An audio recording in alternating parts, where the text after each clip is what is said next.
Ассалаумағалейкум достар, қалдарыңыз қалай? Амансыздар ма? Ал осымен Англиядағы жұмыстарым бітті. Бүгін соңғы күн болды.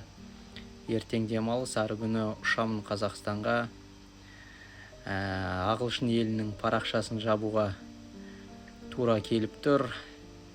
Ендігі жол бізде Европа.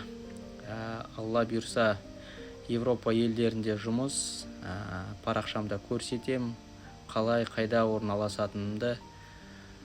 Сол үшін достар, үзбей қараңдар.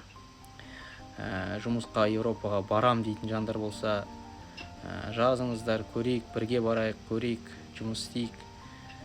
Сол ағылшын елі туралы жаман ешқандай айта алмаймын, өйткені 6 жылдай осы жақта жұмыс істедім. Аллаға шүкір, беретін берді, алатынды алдым.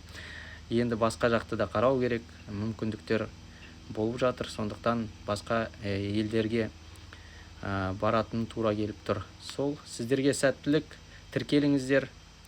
Англия, Польша туралы ақпараттар керек болса жазыңыздар. Сілтемеде менің нөмірім бар, хабарласыңыздар. Достар, сәттілік.